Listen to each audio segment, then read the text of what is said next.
Hi guys, ఎలా ఉన్నారు? మరో ఇంట్రెస్టింగ్ వీడియోతో మళ్ళీ మీ ముందుకు వచ్చాను. ఈ వీడియో చివరి వరకు చూసి నచ్చితే ఒక లైక్ వేసుకోండి, ఓకే? ఇక వీడియో స్టార్ట్ చేద్దాం. ఈరోజు రిలీజ్ అయిన బాలయ్య డాకు మహారాజ్ మూవీతో సంక్రాంతి సందడి స్టార్ట్ అయిపోయింది. సంక్రాంతి సీజన్లో కోళ్ల పందాలు, బాక్సాఫీస్ వద్ద సినిమాల సందడి, తెలుగు ప్రేక్షకులకి ఒక ఎమోషన్. ఇక ఎప్పట్లాగే ఈ సంక్రాంతికి తెలుగు హీరోలు బాక్సాఫీస్ వారికి దిగారు.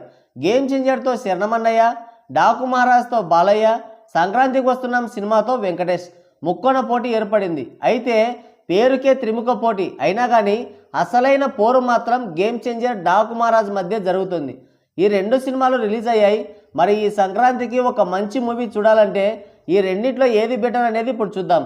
ముందుగా శరణమన్నయ్య గేమ్ చేంజర్ గురించి చెప్పుకుందాం. ముందుగా కథ విషయానికి వస్తే, రాష్ట్ర ముఖ్యమంత్రి అనారోగ్యానికి గురై హాస్పిటల్ బెడ్ ఎక్కుతాడు. ముఖ్యమంత్రి పోతాడేమో అని అతని ఇద్దరు కొడుకులు నేను సీఎం అంటే నేను సీఎం అని గొడవ పడుతుంటారు. ఆ ఇద్దరు కొడుకుల్లో ఒకరే మెయిన్ విలన్ ఎస్జే సూర్య. సరిగ్గా అలాంటి టైంలోనే హీరో రామ్ నందన్ ఐఏఎస్ ఆఫీసర్గా వైజాగ్ వస్తాడు.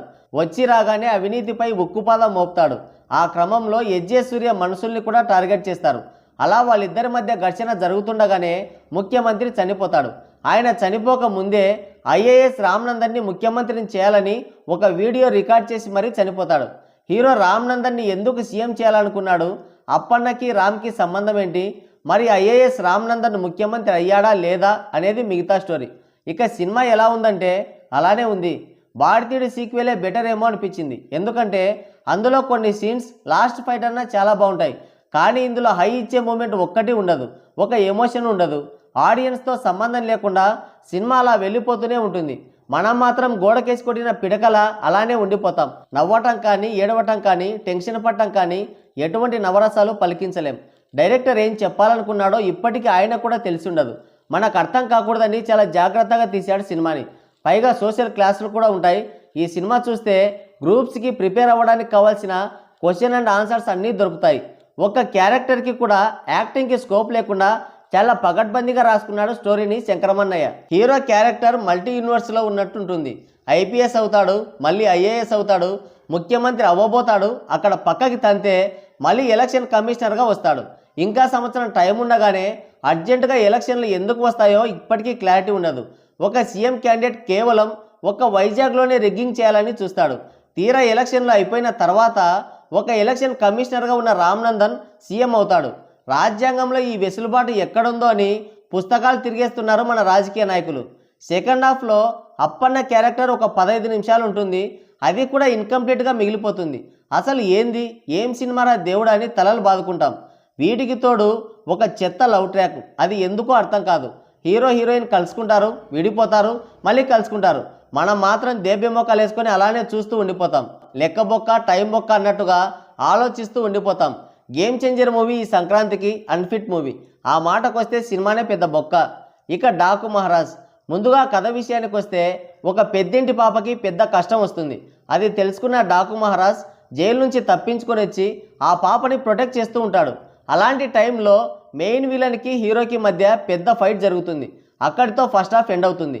సెకండ్ హాఫ్లో అసలు డాకు మహారాజ్ ఎవరు, ఈ పాపకి డాకుకి ఉన్న సంబంధం ఏంటి, మధ్యలో విలన్ ఎందుకు వచ్చాడు అనేది మిగతా స్టోరీ. ఇక సినిమా ఎలా ఉందంటే, ఇది బాలయ్య వన్ మ్యాన్ షో అని చెప్పొచ్చు. బాలయ్యని చాలా స్టైలిష్గా, పవర్ఫుల్గా ప్రజెంట్ చేశాడు బాబీ. అసలు మనం చూసేది బాలయ్య సినిమానేనా అనే డౌట్ వస్తుంది. సినిమా మొత్తం ఎక్కడ కూడా బోర్ కొట్టదు, ఒక హైలో వెళ్ళిపోతుంది. బాలయ్య చెప్పే డైలాగ్స్ ఎంత పవర్ఫుల్గా ఉంటాయో అతని వైలెన్స్ కూడా అదే రేంజ్లో ఉంటుంది. 3 డిఫరెంట్ క్యారెక్టర్స్ని బాలయ్య పండించిన తీరు అద్భుతమనే చెప్పాలి. ఫస్ట్ హాఫ్ అంతా మంచి కామెడీతో, యాక్షన్ సీన్స్తో ఒక ఫ్లోలో వెళ్ళిపోతుంది. ఇక సెకండ్ హాఫ్లో ఒక మంచి వ్యక్తి డాకు మహారాజ్గా ఎలా మారిపోతాడు అనేది చాలా ఎమోషనల్గా అండ్ కన్విన్స్గా చూపించారు. ఫ్లాష్ బ్యాక్ మొత్తంలో 2 ఫైట్స్ ఉంటాయి. అందులో ఒకటి కిర్రాక్ ఉంటుంది. మాస్ ఆడియన్స్కి మంచి ఫీస్ట్ ఇస్తుంది. అది దబిడి దిబిడి సాంగ్ చూసి చాలామంది ఫ్యామిలీ ఆడియన్స్ ఈ సినిమాకి వెళ్ళాలా వద్దని సంకోచిస్తారు. కానీ ఆ సాంగ్ మరీ అంత వరస్ట్గా, అగ్లీగా, వల్గర్గా ఏం లేదు. పైగా ఫ్యామిలీ ఆడియన్సే ఆ సాంగ్ని చూసి ఎంజాయ్ చేస్తున్నారు. Balayya energetic performance, Urvashi Rautela glamour, ఆ సెట్టింగ్స్ అండ్ కాస్ట్యూమ్స్, కొరియోగ్రఫీ అద్దిరిపోయింది. ఇక తమన్ అందించిన బీజిఎం అండ్ సాంగ్స్ అయితే ఇంకో పెద్ద ప్లస్ పాయింట్ అనే చెప్పాలి. హీరోయిన్లు రొమాన్స్ అని లేకుండా బాలయ్య ఏజ్కి తగ్గ క్యారెక్టర్ వేశాడు. ఎలాంటి సుత్తి లేకుండా డైరెక్ట్గా స్టోరీలోకి వెళ్ళిపోయారు. పైగా ల్యాగ్ లేకుండా రన్ టైం కూడా సాటిస్ఫైయింగ్గానే ఉంది. సినిమా స్టార్ట్ అయినప్పటి నుంచి ఎండింగ్ వరకు ఎక్కడా బోర్ కొట్టదు. మాస్ ఆడియన్స్కి కావాల్సిన మాస్ యాక్షన్ సీన్లు ఉన్నాయి, ఫ్యామిలీ ఆడియన్స్కి కావాల్సిన సెంటిమెంట్ సీన్స్ ఉన్నాయి.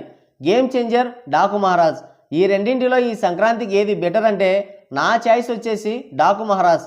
డాకు మహారాజ్ సినిమాకి వెళ్తే మీరు పెట్టిన డబ్బులకి న్యాయం జరుగుతుంది, మీ డబ్బులు వేస్ట్ కావు, అది మ్యాటర్.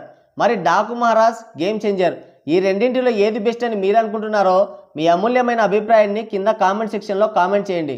సో గాయ్స్, ఇది వీడియో. మరోసారి మరో ఇంట్రెస్టింగ్ వీడియోతో మళ్ళీ కలుద్దాం. Thank you, take care, bye bye.